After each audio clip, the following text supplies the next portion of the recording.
was raised in Clinton. I was born in Chicago. My dad was a railroader. His dad was a railroader. His dad was a railroader. So I was supposed to be a railroader.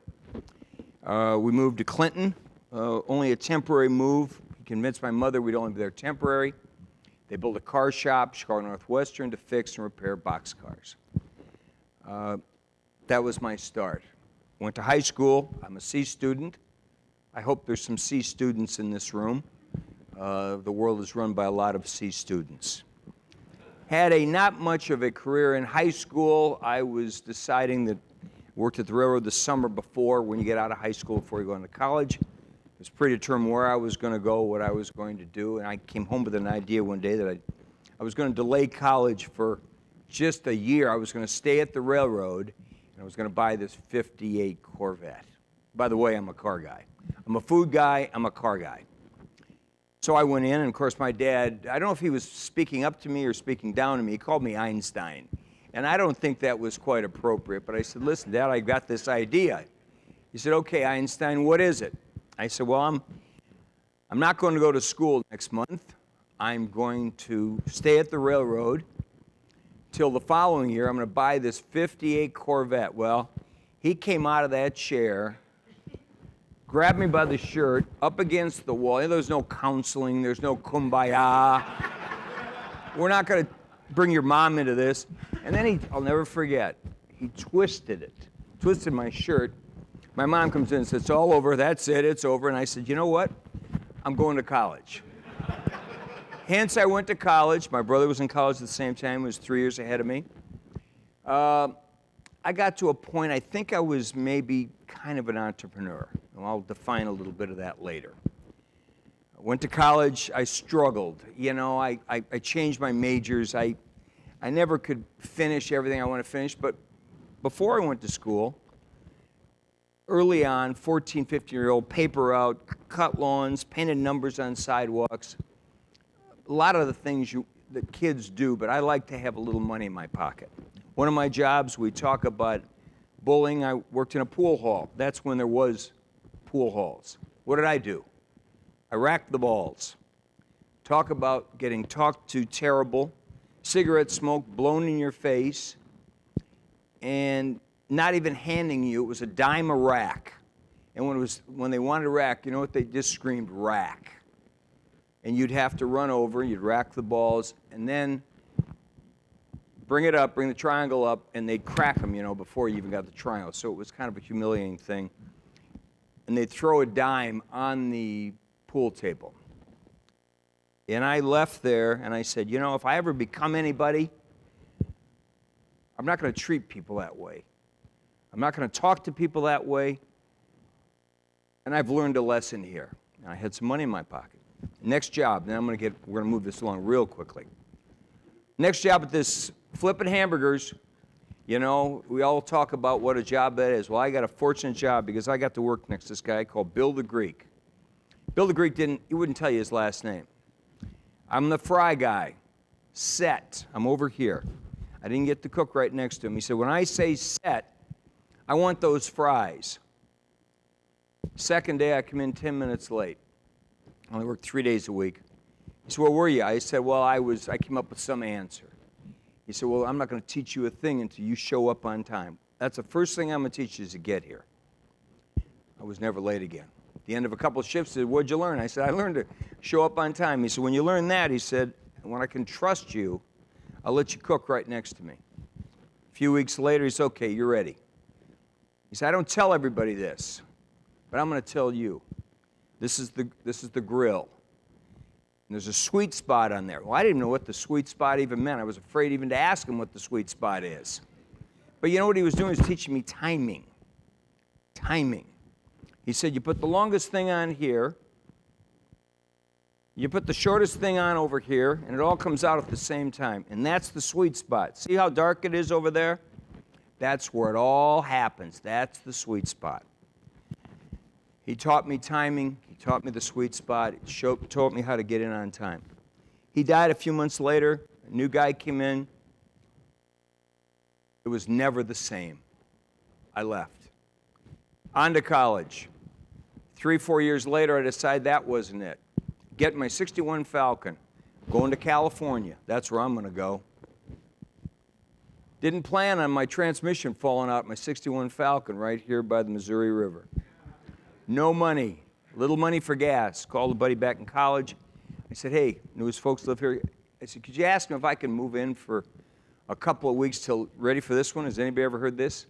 Till I get on my feet. Well, I got on my feet. Had an idea. Went to work for an apartment developer, Tom Fellman.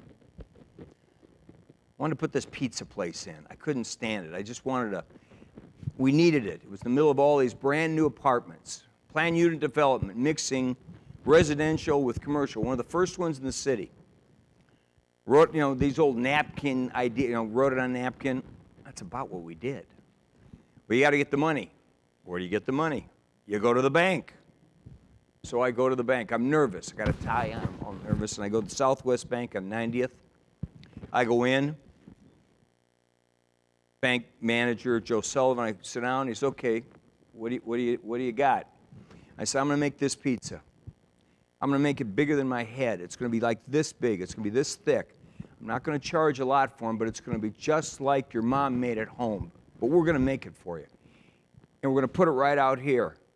And I can't stand it. I'm so excited about this. So he had his arms kind of folded like this. I'm waiting for the bad news, He looked right at me and he said, you know what? I like that idea. 2 ships now are passing very closely, okay? He says, here's the deal. Go to got the SBA, come back. I'm speeding this up now because I don't want somebody's hand to go up. But I came back. He said, okay, it's all done. You can start. Well, I was about half done with construction. I'm always a little bit ahead of where I should be, the front side instead of the back side. He said, I'll tell you what, though. He said, when I go there, I want to see you. Okay, so my other partner at the time sat in the car. He didn't even want to come into the bank. He said, what'd they say? Did we get the loan? I said, yeah, we got the loan. He said, well, what'd he tell you? He said, he wanted to see me every time he came in. I said, what do you think that means? He said, you got to be there all the time. Another great bit of advice. I think what has developed over the years with ethics and trust, I think you've got to have one to be rewarded with the other. You've got to, entrepreneurs, if you're an entrepreneur and you want to run a successful company, you have to be able to see things other people don't see. It's not magic. You care about the little things. You take care of the little things as soon as they need taken care of. And an entrepreneur has got to turn a great idea into a customer. Think about that. And don't confuse things with having ethics or having trust. To be trusted is the best ever. It's like a credit rating or credit score. When you lose it, it's so quick to lose and so impossibly tough to get back. We have a food company that has a slogan in this town: a hot dog you can trust. Hebrew National. They're responsibly making, with the proper ingredients and controls and cleanliness, a hot dog you can trust. Because you can't, I guess, trust every hot dog. Let's get up to pitch. Let's get up to pitch. And right before pitch, I was back. I went to my 50-year, I'm dating myself now, 50-year high school reunion. So I go back to Clinton, Iowa, on the river. I drive over by myself. I get a room.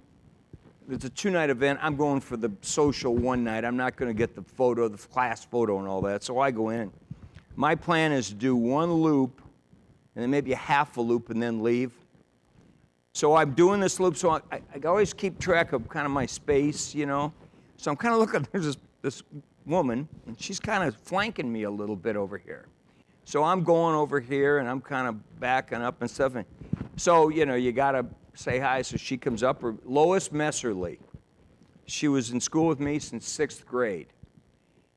And she came up and we talked. She's like following on Wikipedia and some Facebook and Twitter and stuff. She said, you know what you told me in 7th grade? Oh my God, I couldn't believe it. I didn't know what to say. I said, no. She said, you told me more than once. Now I don't even know what to do. I'm all by myself. I don't have anybody else to talk to. So I had to ask, okay. She said, you told me you would own your own business someday. Boy, I breathed nicely. I said, you know what? It's been good talking to you, but I got to finish this loop. I walked out. I think I had a big cocktail when I got back to the hotel. Pitch pizzeria, pitch restaurant, pitch in general. And I just have one little story at the end of pitch. We try to figure out what you want to eat, when you want to eat it, what you want to pay for it, the music you want to hear, the seating, the flow. We engage you when you come in. We talk to you. The least experienced person has got the most important job, and that's right at the front door. Usually a high school person from one of the area high schools. So we put more time in on those folks than some of the other trained people. We engage. We want you to trust our recommendations. Here's my last and then my closing. I'm done. And here's what makes something really important to me. 4 or 5 months ago, I'm in there, and I do a thing called following the food. I want to know where it goes. I want to see what's happening. I want to see how people react to it. So I'm there.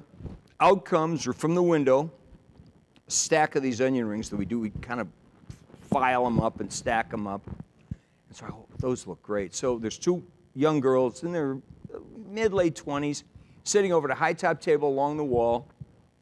So I'm following. I got my eye on them. Kind of, I like this. I like to see people eat and drink. So they go over, and they each have a glass of white wine. So I go over, and I say, excuse me. I say, I just got to tell you. These onion rings, they're Vidalias. We cut them in the morning, panko breadcrumb, canola oil, which is one of the most healthy oils if you're going to fry anything, a quick fry. The secret ingredient, and they always want to know the secret, is smoked paprika. And so I'm kind of, and I say, I got to tell you, these weren't made in some factory in Arkansas 3 years ago. And I'm just about done, and she looked over at me and she said, Willie, we trust you. I said, thank you. And maybe they just wanted to get rid of me and finish their wine. But that was the curtain closing on that particular instance. And I'll tell you what, it may not mean much to you, me talking about a hot dog or a piece of pizza or an onion ring, but it means everything to me. That's what I've believed in my whole career, and I'm not going to change. I want to thank everybody, Creighton University for hosting this, the I Can Group. We all can, okay? Thank you, and enjoy the rest of your evening.